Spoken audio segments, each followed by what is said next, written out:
Hello, this is Toval from bitcointoval.com. Welcome to the second episode of Crypto Week Review, where we review all the what has been happening in the cryptocurrency in the past week. Last week Monday saw us having a news from JP Morgan about the launch of their new payment network that will be using blockchain, the same type of technology that Bitcoin uses. Remember, JP Morgan CEO has been criticizing Bitcoin, but apparently it seems like the companies on the it's also pushing for the same type of technology. Also on Monday last week, the Gates Foundation is planning to use Ripple Interledger Tech in their mobile payments push. The Bill and Melinda Gates Foundation has released new open source software for the unbanked that utilizes technology developed by distributed ledger startup Ripple. Announced today, that was Monday last week, Mojalop is aimed at providing an interoperability layer between financial institutions, payment providers, and other firms that offer such services to the poor and unbanked. Ripple's Interledger protocol, which is used to transact between different financial networks, is being used to help accomplish that goal. Yeah, that's a good news from the Bill and Melinda Gates Foundation. They are trying to use Ripple technology to get the unbanked in most of the areas where they are doing charity work, mainly in Africa. Also on Monday last week, we saw the IMF making some announcements about entering the crypto coin. Christina Lagarde, who has been pro Bitcoin, mentioned that IMF is still looking at developing its own cryptocurrency, just like the Russian created the crypto ruble. If you read here, she was mentioning about the special drawing right, SDR. SDR is a currency the IMF created to serve as an international reserve asset. But what she's saying that this SDR will be incorporated with blockchain technology to make it more efficient and cost effective. Also on Monday, the Ethereum hard fork launched without any hitch. This is I think the fifth hard fork of Ethereum. Remember, hard fork is a upgrading of the software, the payment software. So the Byzantium software upgrade went on without any glitch last week Monday. On Tuesday, we saw Bittrex freezing some user accounts, mainly from Syria, India, Iran, Russia, Pakistan, and Turkey. Bittrex later made comments that the reason for freezing those accounts was because of some, violation of their privacy and usage policy. One user complained that he had up to 6 BTC in the account. So far, the account seems to be freeze up till today, 2023. This was happening on 17th, on Tuesday last week. It was one of the major news in the crypto space last week. Also on Tuesday, one of the former workers in Bitmain. Remember, Bitmain is the crypto mining company in China. They also mine Bitcoin and manufacture Bitcoin mining equipment. So one of the workers filed for patent in against Bitmain. So if you look here, Yang Zunying, former Bitmain director of design, is trying to revoke his patent moving forward, considering how Zunyang has his rival company Bitway right now. So the former employer of Bitmain, like I said before, he was the director of design. He's revoking this patent because he has apparently started his own company called Byteway.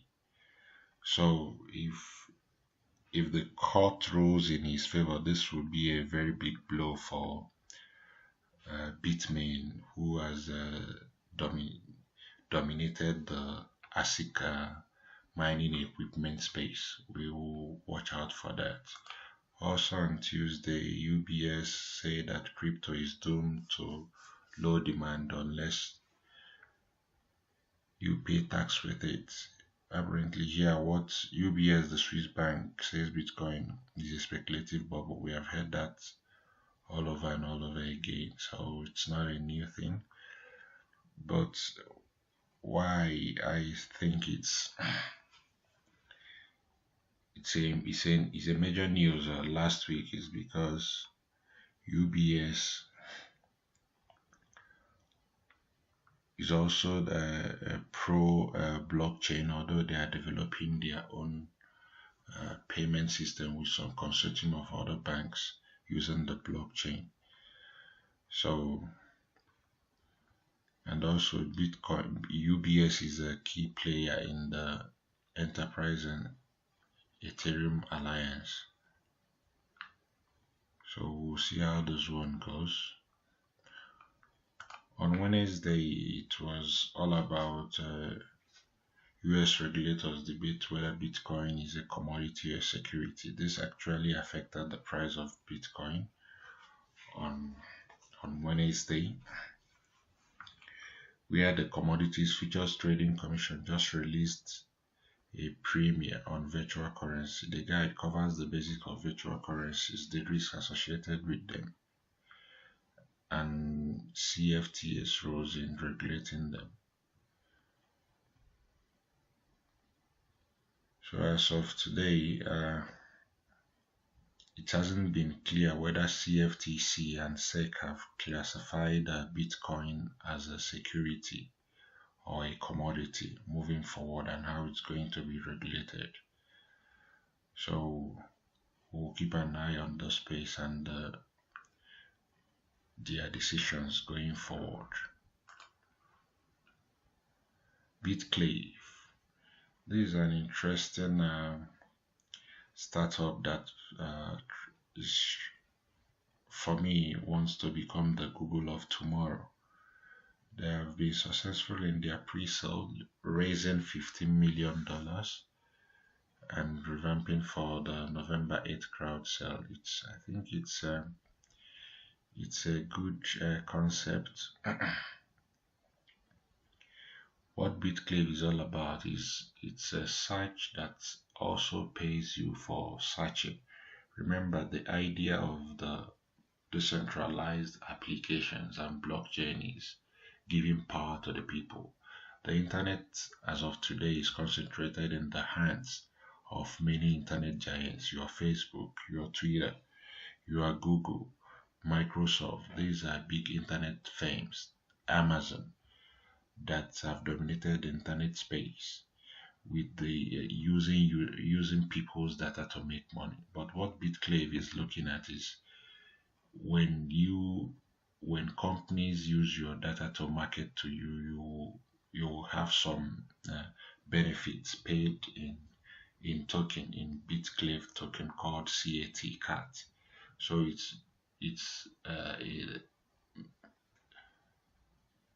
simply put, it's like getting paid to use a search service. Just see it as whenever you search, you will be paid by the company that wants to market to you. That's what BitClave is all about. And on Thursday we have the Chinese version of Google, Baidu joins Hyperledger. Remember, Hyperledger is a blockchain project from Linus. So I think that's an endorsement on the blockchain and crypto space by Baidu. Baidu is very big in China, just like Google. They are into the search space. So for them to join the Hyperledger, it shows the endorsement kind of, and they are looking into the space of the blockchain. And finally, on Friday last week, Bitcoin reached an all-time high of $6,000 to a Bitcoin, and still climbing. As of today, Monday, so it has dropped down a little bit to 5,728.27 cents. So that's it for this week, where we have reviewed what happened in the crypto space, giving you a complete lowdown of the crypto space. So if you like my content, please hit that subscribe button and leave your comments below. I'll really much appreciate it. Thank you.